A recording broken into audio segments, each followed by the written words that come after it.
Good evening, everyone, and welcome to the Center for Geopolitics. Today, we're discussing a new book called Rethinking American Grand Strategy. My name is Andrew Preston. I teach history here at the University of Cambridge, and I also happen to be one of the editors of the book that we're going to be discussing. Before we begin, and before I introduce the speakers, I have a little bit of online housekeeping to get through. I'm going to begin with a few remarks, then I'm going to ask each of our panelists a question about their contribution to the book, Rethinking American Grand Strategy. I'll follow up probably with some questions. We might have some discussion amongst the panelists, and then we'll open it up to audience Q&A. And indeed, you are part of this webinar as well. If you have any questions that you'd like to put to our speakers, please use the Q&A function at the bottom of your screen to submit them.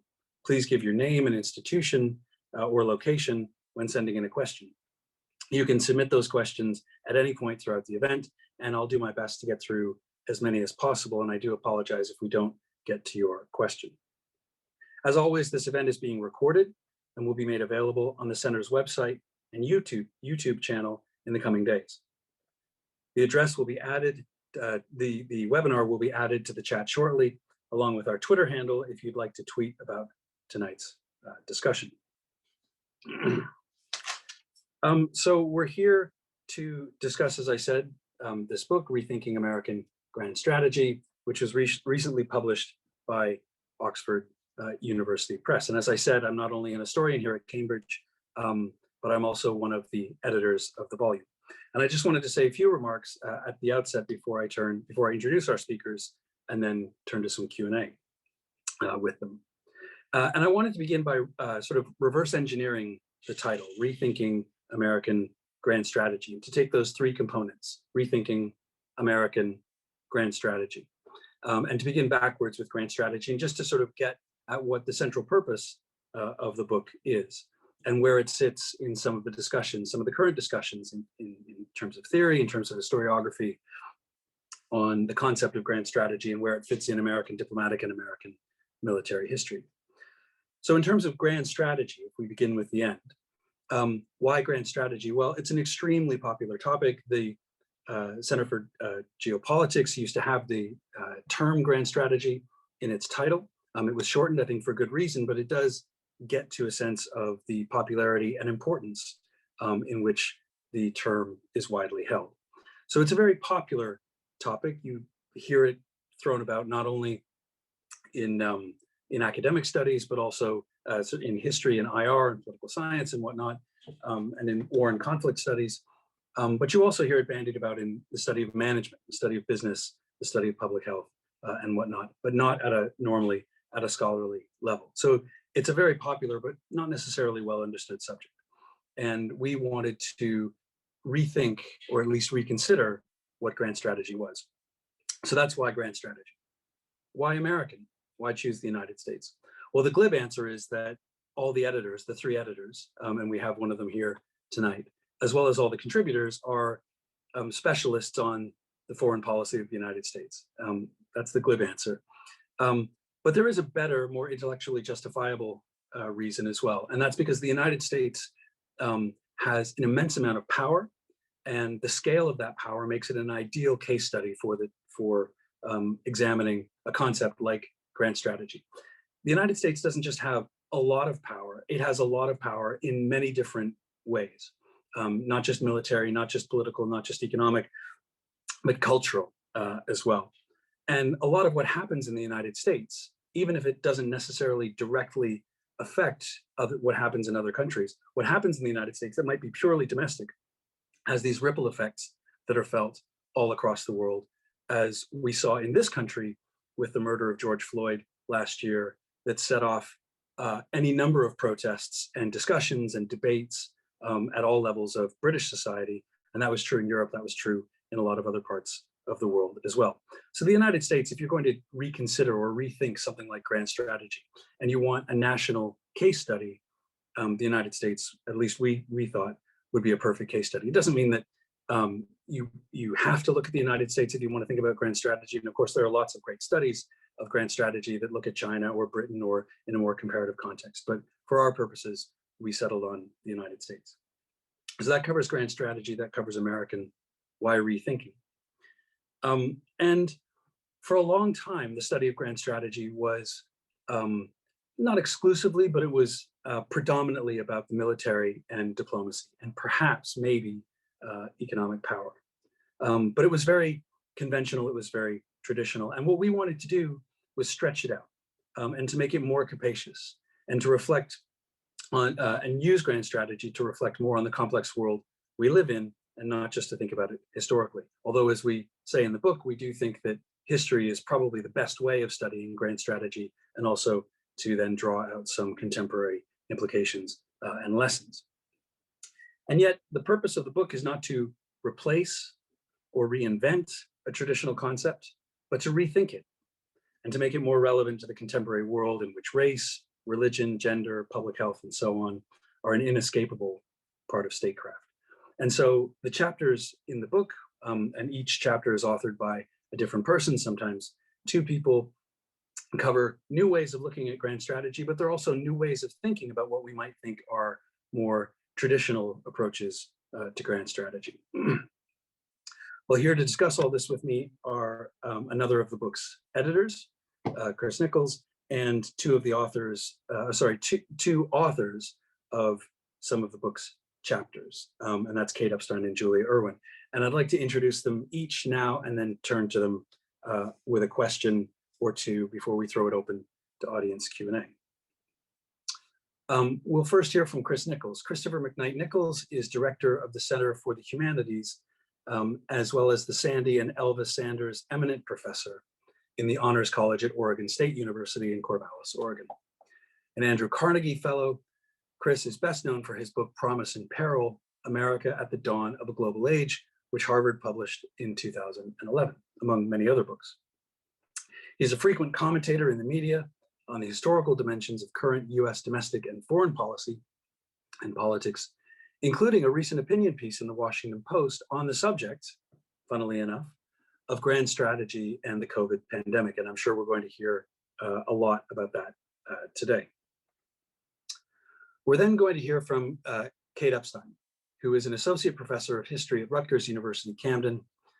And among her degrees, she has a BA from Yale, she has a PhD from Ohio State, but I think most important to mention is her MPhil in international relations from this institution, Cambridge University.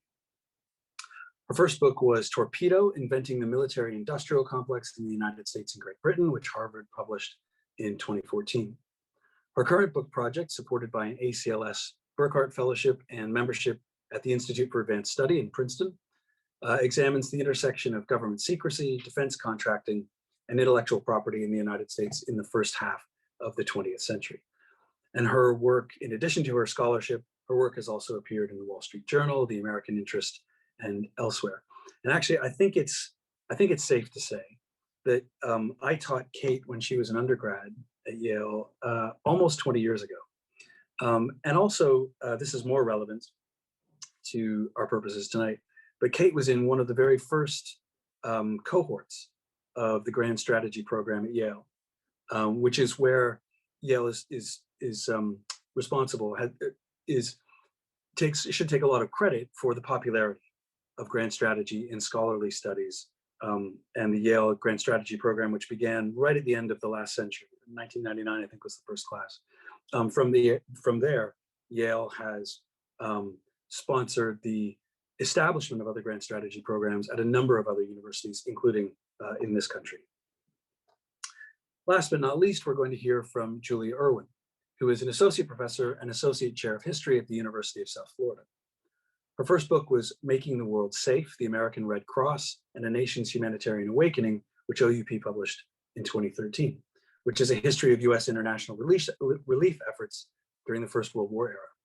She's now completing a second book, tentatively entitled Catastrophic Diplomacy, US Foreign Disaster Assistance in the American Century.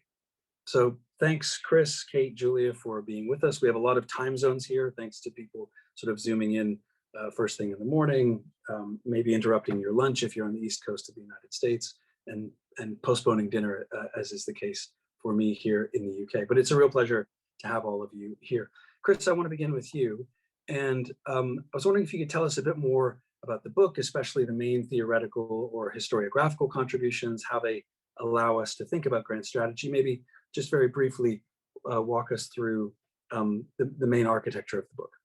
Sure. Thanks, Andrew. And thanks so much to the Center for Geopolitics for having us. It's wonderful to be here with you all, especially two of our best contributors. And I don't say that lightly, with so many amazing chapters in the book.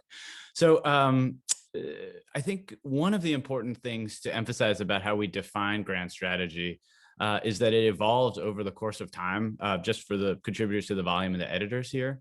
So we had the great pleasure of coming together, bringing a lot of great scholars together here at Oregon State, actually, to workshop drafts and to debate and discuss whether or not grand strategy had much utility in historical analysis, where it had utility, and what it would look like to do that stretching work that you just described, Andrew.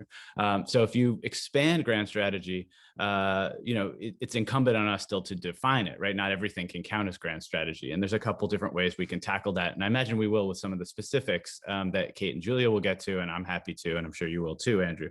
But one of the elements of our definition that I thought I'd just highlight here at the outset of our conversation is something that Andrew and I sweated a lot over in writing our introduction, which is the following. If you'll forgive me just quickly reading it. One thing that occurred to us was that a theory that bears little resemblance to the reality around us every day, in which gender, race, the environment, public health, and a wide range of cultural, social, political, and economic issues are not only salient, but urgently pressing, can only be so useful. And the point of that long sentence definition is to suggest that by expanding what we understand to be grand strategy, we find hidden strategies and strategists in the historical record, really important figures, ideas, peoples, and groups that aren't simply at the high level of statecraft or nation state unit of analysis. This is something that Kate talks about in her chapter.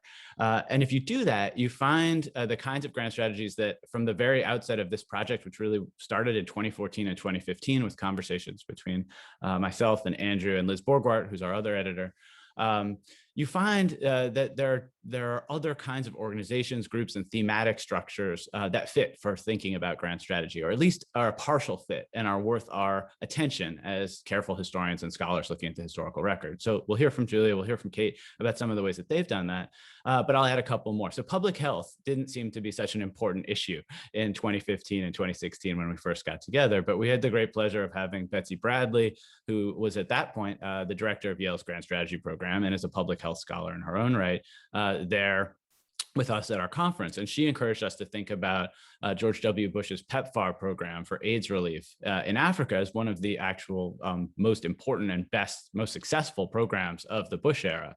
So as we reflected on the strategies related to the Iraq War, for instance, and thought that they were wanting in particular ways, we found PEPFAR to be, so far since its time, most estimates suggest they've saved 18 million or more human lives. It's mostly bilateral between the U.S. and African nations. And there are a couple other ways to think about it. But in any case, the takeaway there is that public health should be thought of in grand strategic terms. And if you look at the historical record through the lens of analysis of public health, you find many American politicians and diplomats thinking about public health. So Henry Kissinger famously talked about public health issues. And you could go back through over a century of U.S. foreign policy to consider that.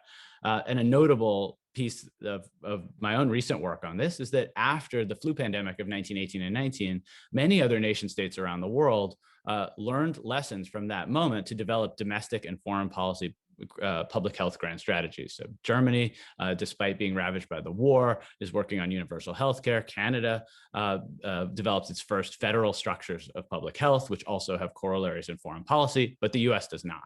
And so that one of those sorts of lessons in that moment, the U.S. does not join the League of Nations. The Senate does not ratify the Treaty of Versailles, and the U.S. doesn't formally participate in most of the public health operations of the League. Now, I could play out more of these points, but public health is one of the interventions that we see as a significant one here. And it's not traditionally in the canon of thematic approaches to grand strategy, partly because they've been so focused on questions of military policy and matching long-term ends to necessarily limited means, which is another way of defining the subject that comes from some combination of Paul Kennedy and John Gaddis.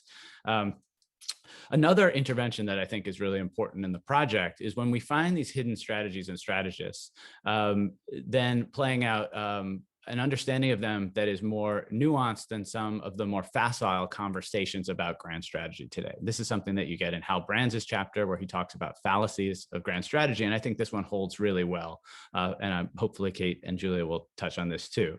That is, we often think that grand strategies have to be, quote, successful on their own terms to count as grand strategies. And if you police that boundary, you wind up limiting the historical range of what you can draw on to understand grand strategy.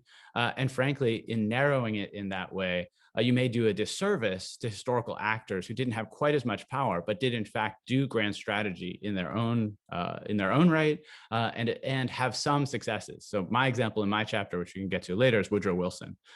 Charles Hill and some other great scholars and thinkers about grand strategy have often pushed Wilson aside, saying Wilson's idealism and idealistic internationalism wasn't successful, and therefore, while it should be studied, it doesn't really count. But if you look at what one scholar, Frank Ninkovich, called the long tail of that as the Wilsonian century, what happened after Wilson, you can find lots of reflections on Wilson. And Julia is an expert on this, as the title of the book you just described will note, in terms of humanitarian relief and other kinds of operations. So I don't want to go too long on some of this, but we found new strategies and strategists. We tried to expand in the way that you described, Andrew, the definitional structure. And in so doing, I think we've opened up new vistas onto American grand strategy in particular, so to include peoples and groups, peoples of color. Another element of the story that I think will be interesting is religion. There may be nothing more sweeping than missionaries who've tried to save the hearts and minds of everyone in the world, right, and convert souls. And so when you include those, you get a much different picture of the history of American grand strategy in particular. And then we can get to some of the definitional questions about what we do as historians to think about this. Right, but Chris, when you stretch out a definition, as the book does, the obvious retort would be that you've stretched it out so much that it starts to lose meaning. So when you move it beyond the traditional military diplomatic focus, especially the military focus, and there are a lot of military historians or political scientists or IR theorists who would make this argument that when you stretch it out like that, you lose the rigor and you lose some of the meaning, you lose the precision that the term grand strategy would have. So how do you guard against that, and how has this book avoided that? Well, one thing that we did that I particularly like, I hope readers will enjoy, is that we attempt to recast some of the figures. There's a whole section in the book that tries to recast figures who are traditionally understood at that high level of statecraft, someone like George Kennan, but understand them in this more capacious way we're describing. So there's a chapter by David Greenberg on some of the biases fundamentally of George Kennan, which informed his grand strategizing, including, famously containment, which in U.S. containment policy is the archetypal grand strategy. I would say there's two ways to approach that. One is that traditional definitions that leave out what we're including are inadequate. So we're not trying to reject them, but we are trying to rethink them. So if you don't have, say, the global ecumenical movements that we're trying to ambitiously convert the world in one generation, as D.L. Moody said, right? If they don't count as grand strategists and grand strategizing kinds of organizations, then I'm not sure that your definition works. I'm not sure that you're looking at the right kinds of actors and that. So I would say first is overturning the kind of received wisdom of some of the older logics of definition. Another thing that we talk about here in the book and in the introduction is about the concepts, the IR theory of strategic culture, and that all decision making is embedded in cultural belief systems, right? We know this, but it's important to unpack those. And so I think that's where we get to a kind of art versus science element here. And I think you're right to point us to that, Andrew, that this definition has some potential to expand too much that group. But I think as long as you're going back to that definitional structure where you're looking at the large long-term ends and aspirational ends, that does limit things.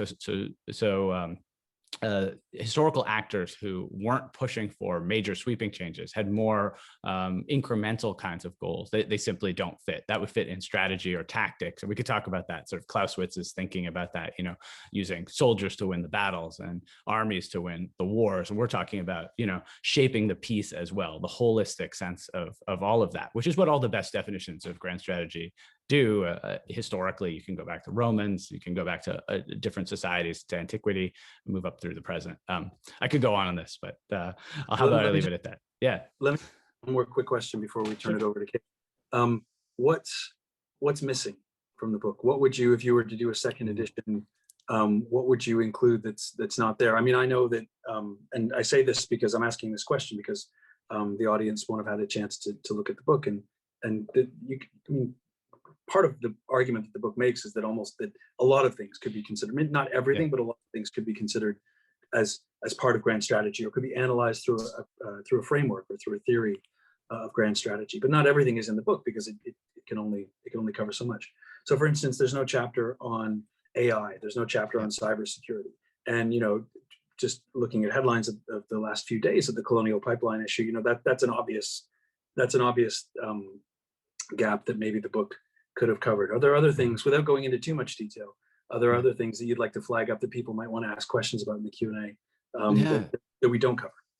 I think, so Julia's chapter touches on this some, but I would have liked to have had a chapter on climate change and more explicitly grappling with the human environment interactions. They've so clearly shaped US foreign policy in different ways.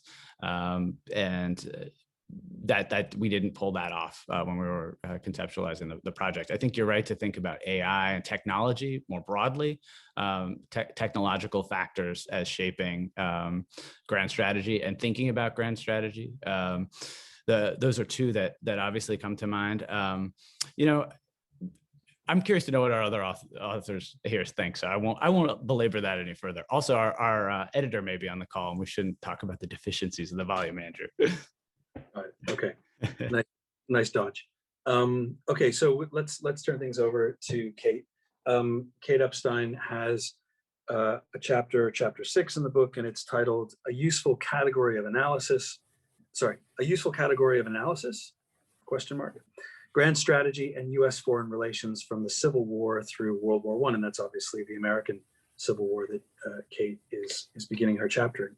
And this is the period, Kate, that is most often known in the literature, especially as we get into the 20th century after 1898 and the Spanish-American War and the U.S. acquisition of the Philippines and sort of acquisition of Cuba, and get to World War I, where it's the sort of America's rise to globalism, and then World War I transforms the nature of international power and the international system, so that the U.S. emerges as basically the most powerful country in the world, and that sets it up for what happens in the rest of the 20th century. So there's a kind of teleological dimension to it. But you've got a really skeptical title in a lot of senses, and so I was wondering have we exaggerated this kind of rise to globalism, this rise to American power in this period? So yes, I think we have. But before I explain why, I also wanted to thank the Center for Geopolitics, thank Andrew and Chris and Liz for letting me be part of the volume. And I should preface my explanation by saying that I was indeed Andrew's student, so he informed me or deformed me as a budding historian, depending on one's perspective. So if I say anything wrong, it's quite clearly his fault. Anyway, so yes, I do think, or I am skeptical of this narrative of kind of U.S. rise. The chapter that I wrote is kind of a part of some other writing and thinking I've been trying to do to push back against what I see as a kind of paired narrative of U.S. rise and British decline. Didn't touch so much on the last bit in this particular chapter. But my argument is that when we look more carefully, less at a sort of 30,000 foot view, but really try to delve down into the details about how power operates. In particular, I focus on economic and naval power in my chapter for the GS volume. I argue that when we delve down into the details, we find that the United States was neither so powerful nor Britain so declining as the kind of what seemed to me to be the kind of standard meta-narratives argue. And so, borrowing from kind of Joan Scott's famous AHR essay on gender, a useful category of analysis. And I'm sure I used the title in a context she never intended, but I actually asked her if it was all right, and she was okay with it. So I don't think that grand strategy is a very helpful concept for thinking through U.S. foreign relations from the U.S. Civil War through World War I. And my concern about it as a concept is that I think it tends to exacerbate rather than ameliorate what I see as problems with the existing literature.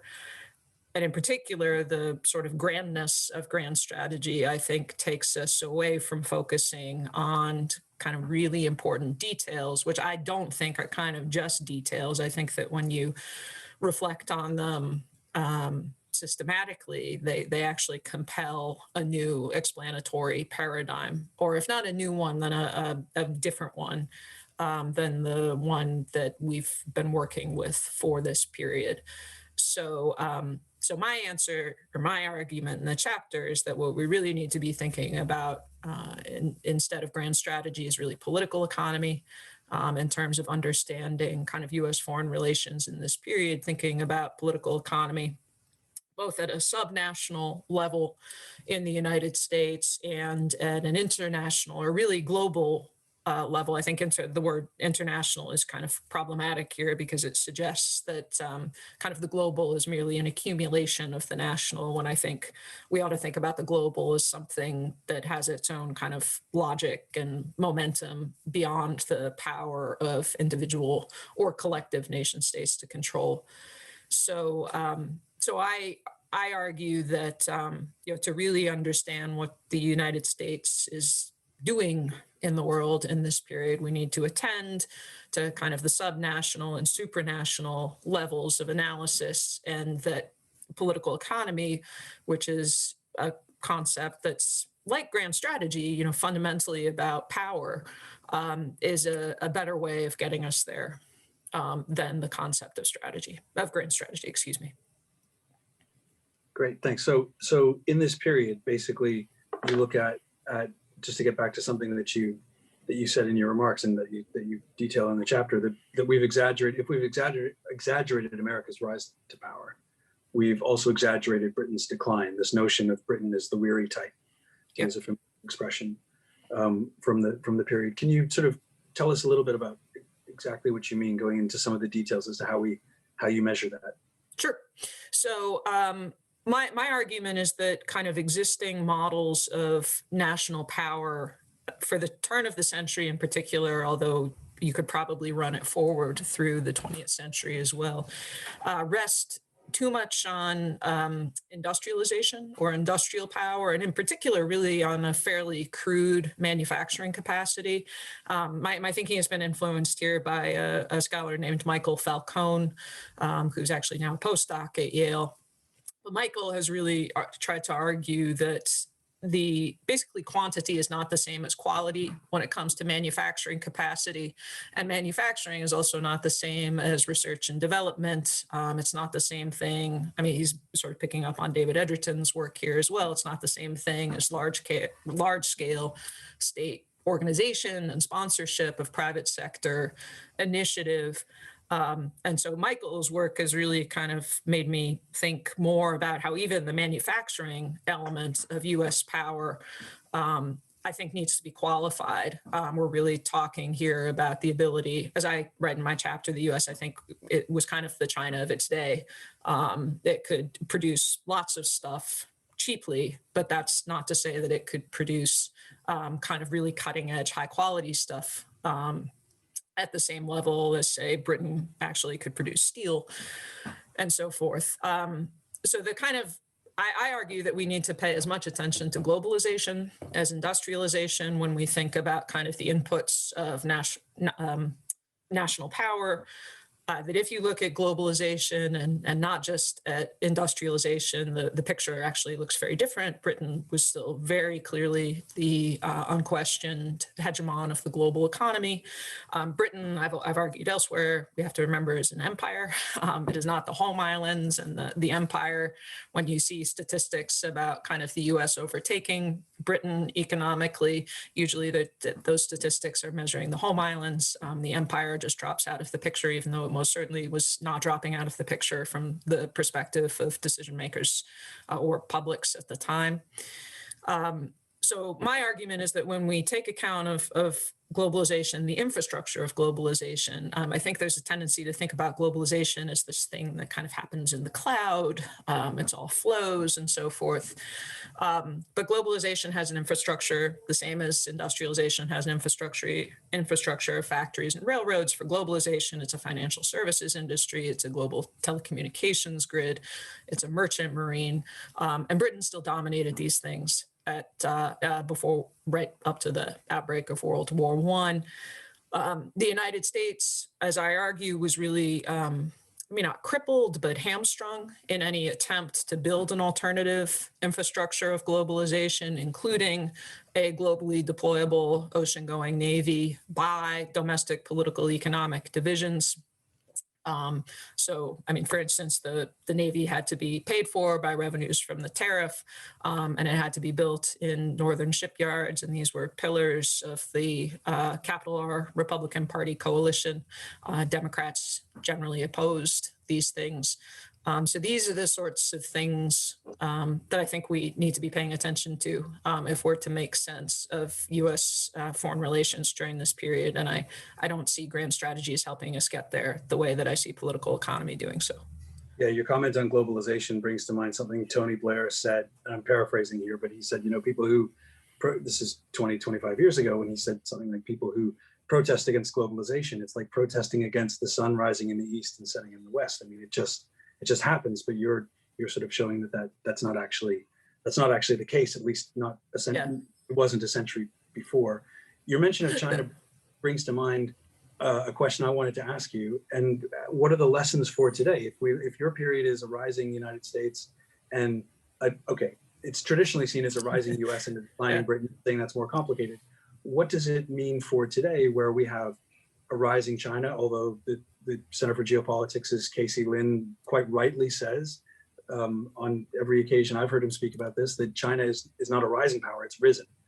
So it's there.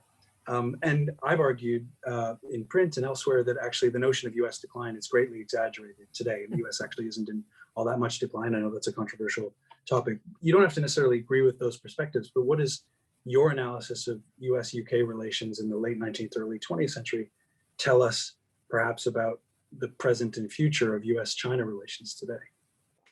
I guess the first thing I would say is I find the US-UK relationship at the turn of the century a more productive analogy for thinking about the Sino-US relationship today than the other geopolitical relationship from the turn of the century that's usually taken as the analogy, which is the Anglo-German relationship, which I think has been kind of badly misunderstood in much sort of security studies work on the historical end of that analogy to the Sino-US relationship today.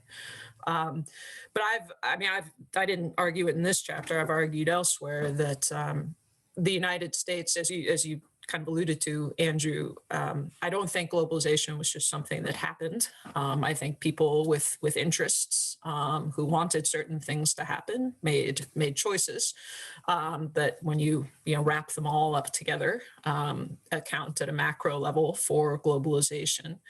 I also think that kind of U.S. Our existing narrative of the Anglo-American imperial transition relies far too heavily on kind of so-called quasi-natural large-scale economic forces that kind of were beyond anyone's effective control. And I don't agree. I think that the transition was much more contested, much more rivalrous, and much more actively sought by U.S. policymakers than is generally, I think, believed. I see the United States as doing in World War One many of the things that it seems to me China is attempting to do vis-a-vis the United States today. Certainly, China's manufacturing power has received a great deal of attention, rightly so. But China is also attempting to build a merchant marine. It's attempting to build a navy that can operate, if not globally, then farther from China's own shores than it used to. It's attempting to build an alternative financial services industry. It's got this sort of payment clearing system that would not rely on the United States. And as you know, all the stuff about Huawei in the news suggests, it's making moves in the world of telecom infrastructure. So that's not industrialization, that's globalization stuff. It seems to me it's the infrastructure of kind of global economic of the global economy. And I have my own views on China, but I think the kind of Anglo-American imperial transition tends to get sort of sentimentalized. And if we don't sentimentalize it, then what China is doing today, at least outwardly, this is totally putting aside differences in kind of the nature of the regime and moral judgments as well. It's doing a lot of the things that the U.S. did vis-a-vis Great Britain. That's such a really interesting take on what's been called the Thucydides trap. Yeah. And for a webinar on grand strategy, someone has to say Thucydides. So, and it's more applicable, you're saying, than the rise of the Anglo-German antagonism, which I think is really interesting. I'm sure I wouldn't be surprised if someone asks a question about that in the Q&A. Thanks, Kate. Let's move to Julia Irwin and discuss her chapter for a few minutes, and then we'll turn it over to audience Q&A. I already have some questions flowing in, so we'll be sure to get to those. Julia, your chapter is called Disaster. It's chapter 18. It's called Disastrous Grand Strategy, U.S. Humanitarian Assistance and Global Natural Catastrophe. And so I was wondering if you could just start by just giving us a potted history, a brief history of American humanitarian assistance as an aspect of foreign policy. A brief history, yes. No, and well, I mean, I think, one of the things I was sort of thinking about starting, I came to this project not sort of feeling like an outsider, right? I hadn't really thought that much about how grand strategy applied to the history of U.S. humanitarian assistance until Chris Nichols and Andrew Preston invited me a few years ago to come to a conference on grand strategy. And so kind of this invitation to really think about how that applies to what I study was a really welcome one, and it's kind of made me think about it in lots of new ways. So Andrew, your brief question, sort of to briefly describe the history of foreign assistance and U.S. power.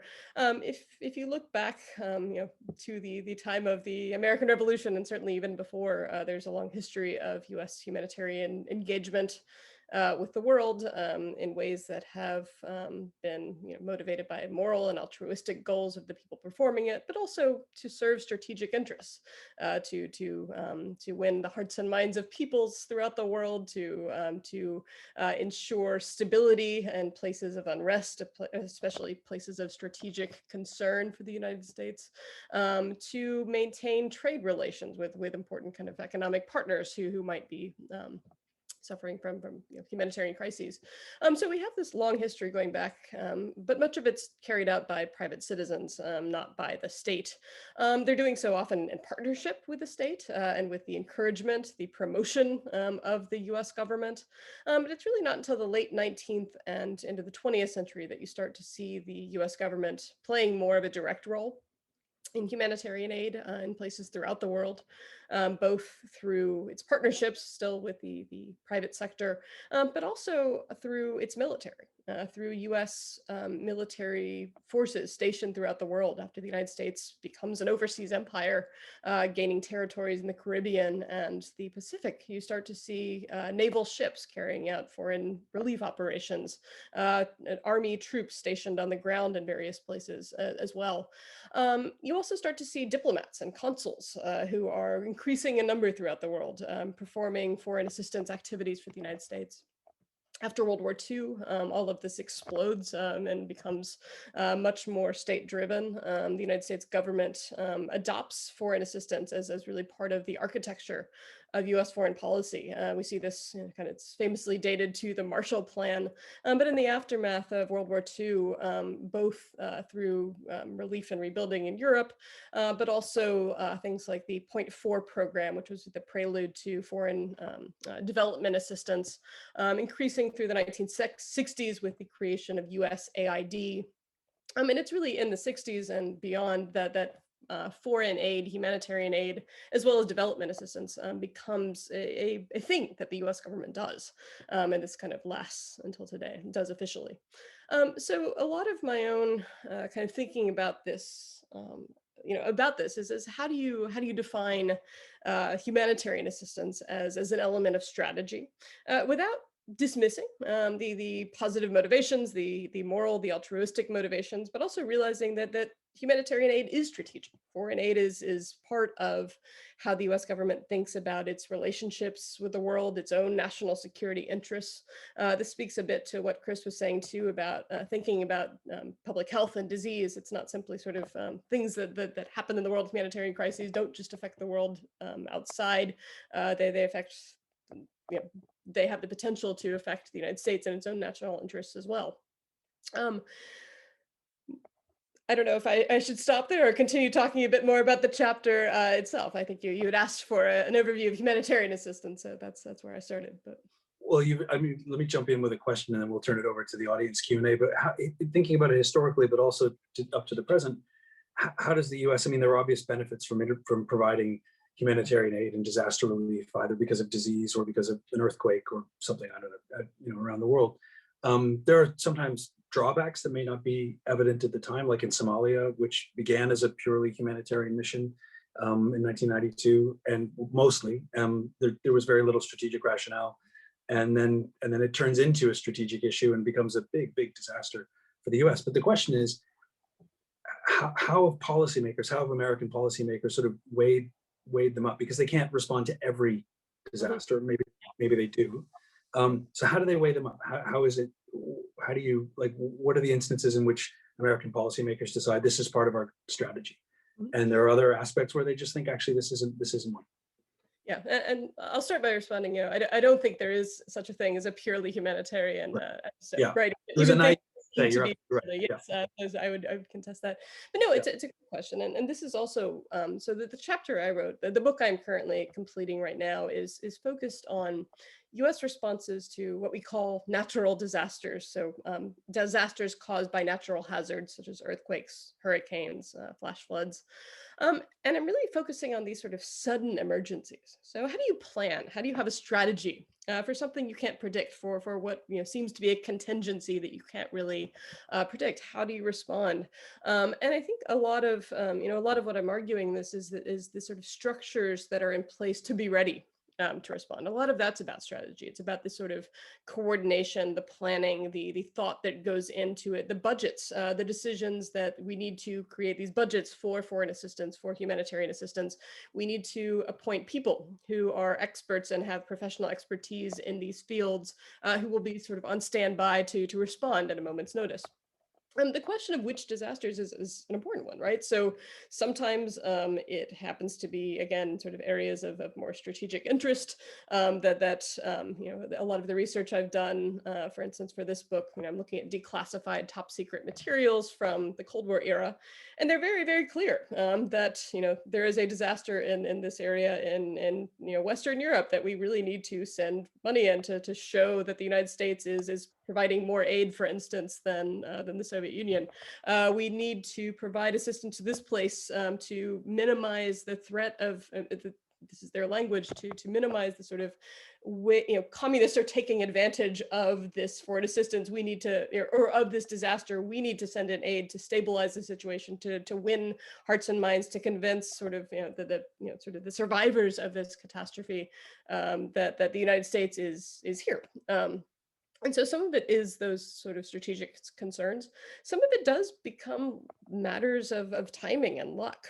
This was truer in the early 20th century. And again, sort of the reason for these for more coordination, more planning. But this idea that it used to be that congressional funding would fund disaster assistance. If Congress wasn't in session when a catastrophe occurred, there was no sort of mechanism for responding. So if there were other things in the headlines, if there had been a disaster recently, a good recent example is the Notre Dame Cathedral fire, which captured the world's attention, not simply the United States. Shortly thereafter, Cyclone Idai crashed into the east coast of Africa and led to an immense humanitarian disaster. One of them brought in a lot more money in terms of donations and government funding than the other, and that perhaps unsurprisingly was for Notre Dame, not for the victims of Cyclone Idai. And so part of it is what disasters are in the headlines, what are people motivated to respond to, both within governments and within civil society. And there's a lot that's not necessarily predictable. But yeah, that attempt to be predictable, to coordinate, is, I think, part of the strategic thinking. How can we be ready at a moment's notice when an emergency arises? Thanks. Okay, I want to make sure that we get to the audience Q&A, because there's some really interesting ones coming in. So let's turn to that now. So the first question that's come in is from Daniel Lord, who lives in Cambridge, and he asks about polarization in the United States today. And this is definitely the link between domestic and foreign. Is definitely something that the book examines. Mr. Lord asks, do you see the turbulence in US politics and the ongoing culture wars as hindering grand strategy, or might it be a strength compared to competitors that seek to suppress these sorts of things in their own country? So in other words, it's a really interesting debate. Where does democracy fit in? Where does democratic culture fit in to studies of grand strategy? Chris, do you want to take the first stab at that? Sure, I'm happy to, just to lead us off. So some of the literature in the 90s on grand strategy grappled with this, in particular in the wake of the end of the Cold War. And one of the questions that was being asked was, when state structures such as the Soviet or Chinese system have a totalitarian, one-party, top-down, centric, autarkic kind of model, does that make them better at doing grand strategy? And then looking at the historical record to see what kinds of moments, like Julia and Kate were describing, depict or underscore the kinds of planning processes that would indicate a successful or unsuccessful grand strategy. Condoleezza Rice actually famously wrote an essay on this, trying to discern some of these distinctions, and noting that democracies may not, in fact, be any better at grand strategy. They're just different. And one of her takeaways was that there's an inherent teleology in sort of Soviet thinking and communist thinking about the historical ends of their own grand strategies, right? They know how this all ends, or at least purportedly. Whereas democracies like the US are more precarious and tenuous, and there is no guarantee that the American system will endure, despite what some of our policymakers say. And so for her, that inflected logic about the ends was a problem for Soviet grand strategy, because it led to less diverse kinds of thinking. And here's where I get back to that domestic foreign bit, right? So one of the things we're seeing in the Biden administration right now is that it's the most representative, arguably, of the American population, that very self-consciously they've been fashioning an administration that has more women, more people of color, more diverse voices, kind of Lincoln-esque team of rivals. And the argument would be that in democracies that is possible in a way that is not as possible in communist or heavily state-centered kinds of models. I'll leave my provisional analysis there. Okay, great. Kate, I hate to put you on the spot, but I know you've given this a lot of thought and have written an article recently on a lot of these issues on polarization in American society. So how do you apply that to grand strategy? That's an interesting question. I suppose in that article, I wasn't thinking about polarization in the context of grand strategy. I mean, I do see. Are you having flashbacks now to being in my class? Yeah, right. I think I pretty much always had my hand up in your class, so you didn't ever have to put me on the spot. Yeah. Yeah, I mean, there's two separate questions. One is kind of an absolute question, and the other is a relative question. The absolute question is, does polarization constitute a source of grand strategic weakness for the United States? The other is, how, if so, or how does that source of weakness compare to a weakness in a more command style state. And I feel more comfortable answering the first question than the second question, because I don't know if I'm competent to kind of make a trans historical judgment. I mean, it always seems to me, I'm not a great expert on this or anything. It sometimes looks to me like the US and China are just competing to see which can run off a cliff first. Because China just has such enormous internal stresses. It has some of the same kind of, income inequality between wealthy coast and less wealthy interior, enormous debt, which I don't fully understand the kind of division of the debt between the municipal and the central government in all the ways that I wish I did. But so so China and the U.S. in weird ways have always struck me as kind of being similar to each other, despite the vast differences in kind of the ideology of the ruling regime. But in terms of kind of the absolute question, putting aside the comparative aspect, yes, I think the polarization of the U.S. is a serious weakness. I think tribalism is fine. Actually, I think tribalism is kind of a natural human urge, but it's a problem when the tribes sort of concentrate at political poles and don't form confederations with tribes that disagree. And I think the way you really see that, or to me, one of the kind of scariest consequences of that is in the fiscal implications for the U.S., which I see the debt as a major threat to the United States. And I think part of what the U.S. is doing is precisely because of the kind of breakdown of social trust and these tensions, the U.S. is it's spending in an effort to try to avoid making difficult decisions, which would alienate certain groups of people. And I don't see that as being sustainable in the long term. So I think the kind of the polarization and the fiscal, I think kind of feed each other. And I find that very worrying. Yeah, it's almost a perfect case study in that you've set up here in looking at grand strategy, along with a number of other things. But does a democracy handle these sorts of things better, or does an authoritarian government handle these sorts of pressures better in a grand strategic sense? I mean, you can also ask that question in a number of different senses, but the answer a lot depends on whether you're an optimist or a pessimist about the future of the US, the future of China, and how they handle those. Because if the US comes out of its current domestic crisis fairly well, then it obviously, well, it tells you a lot of things, I think, about its foreign policy as well as its domestic society.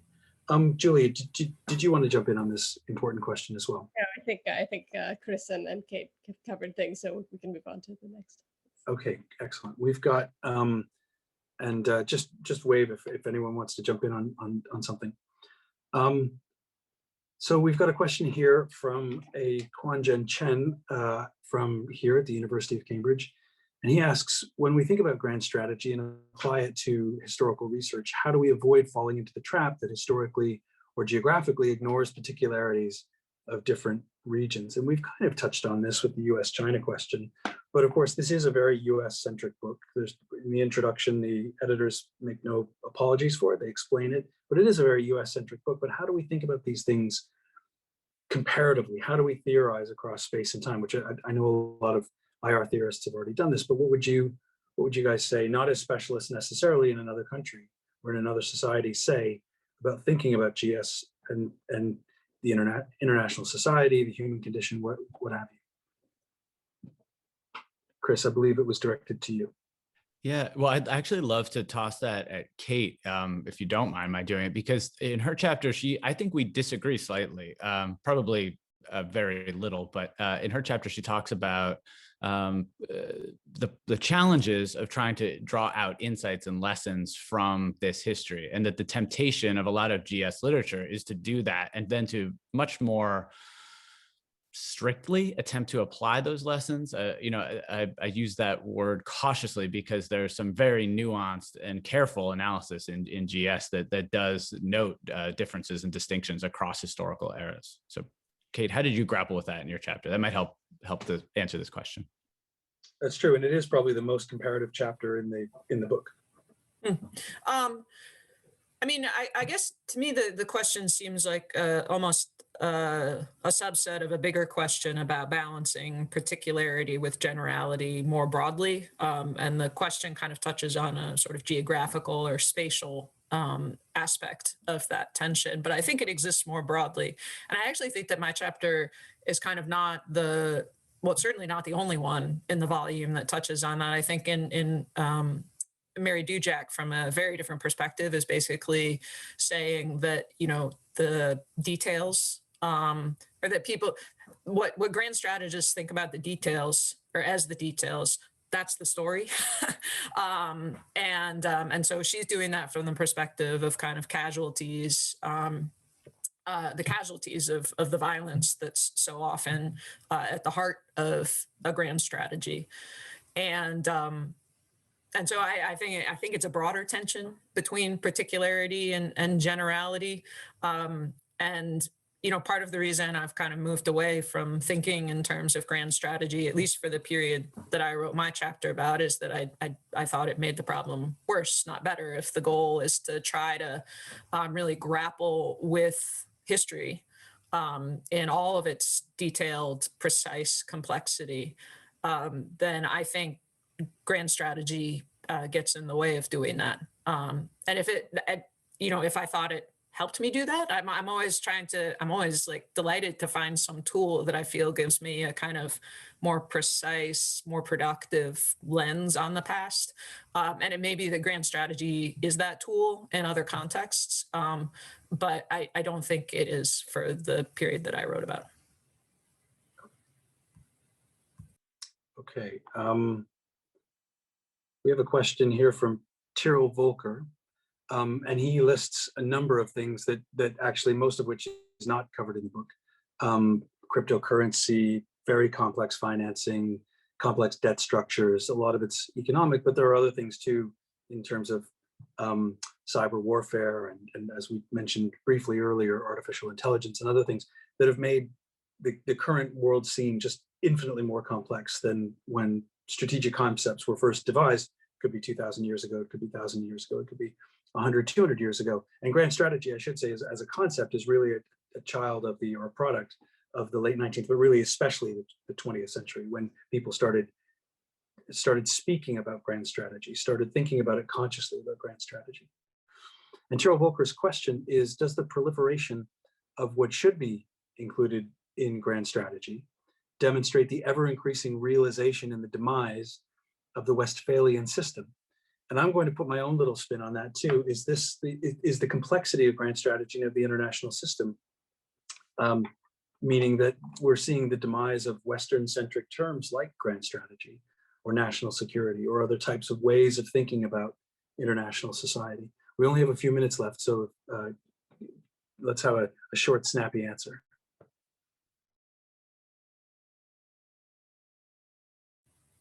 Julia, do you want to take a run at that? No, I mean, I think, you know, I think that,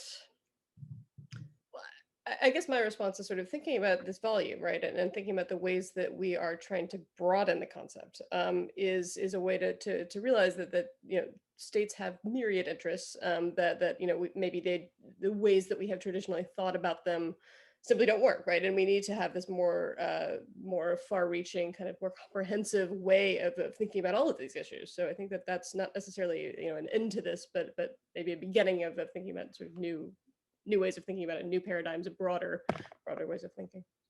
Yeah, it gets back to the original discussion that we had at the beginning that all of you talk about in your chapters. You certainly addressed this, Julia, and yours, Chris, mentioned it before, about how if we stretch the definition of grand strategy, does it start to lose it? Does it start to lose its meaning? And I think that's really important for statesmen and stateswomen, not just in the United States, but in all sorts of countries, about keeping strategic coherence, as well as autonomy in the international system. I'm afraid that's all the time we have for this evening. We're going to have to leave the Q&A there. I'm sure you'll join me in the audience, even though we can't see or hear you. You'll join me in thanking our speakers tonight for their performance and for their thoughts, which have been highly stimulating. And I'd also like to thank the audience for the excellent questions that you asked. If you still have questions, you can always email the panelists. Their emails are pretty easily accessible, and you can ask them any follow-up questions that you have. If you enjoyed this discussion, please do follow us on social media and check back on our website to stay updated with the work of the Center for Geopolitics. The video recording for this event will be uploaded in a few days. Links to our website and YouTube channel are in the chat. But without further ado, I'd like to thank you and goodbye.